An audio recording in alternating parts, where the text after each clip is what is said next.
So first of all, we had researched like a ton of videographers before we even found you. And it just so happened we had gone to the bridal show at Adelphia's, and you were working it.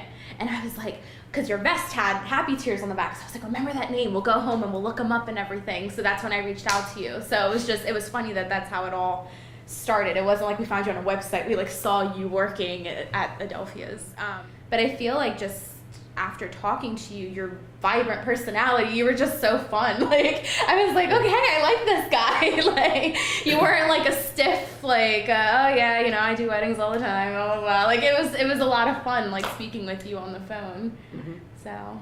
Yeah, and I mean, I can definitely say, like, you know, planning the wedding and paying for everything ourselves, you know, we were looking for what was necessary, what, you know, could we cut to save money, and, you know, just through speaking with you and then going back and talking amongst us, we did, you know, I think you sold us on the idea of having a videographer. Yeah.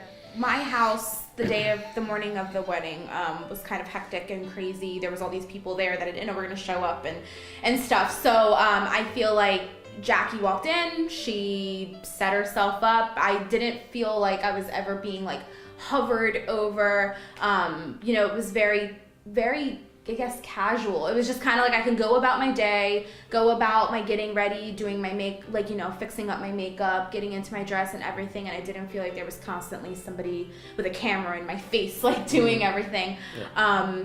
You know, and even, like, Ed had wound up writing me a letter that day. I had no idea he was getting this letter.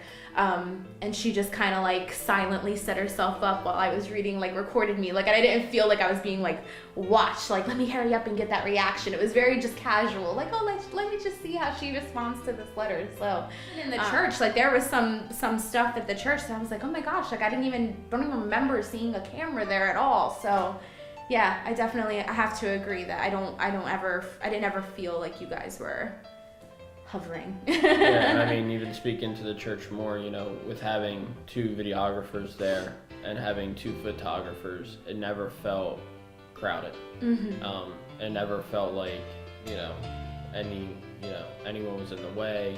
Everyone was, you know, almost like hidden, I felt like, but the shots were amazing. With the video, you guys captured every part of the ceremony that we could ask for. Mm-hmm.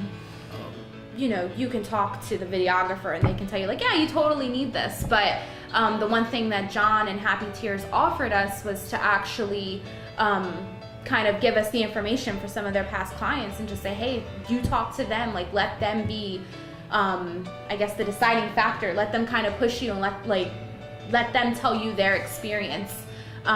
So I think that, you know, and I have to agree that just going onto the Knot or Wedding Wire or anything like that and seeing what someone types up behind a computer is a little less authentic, I think, than actually discussing with someone and hearing their story and exactly what their experience was.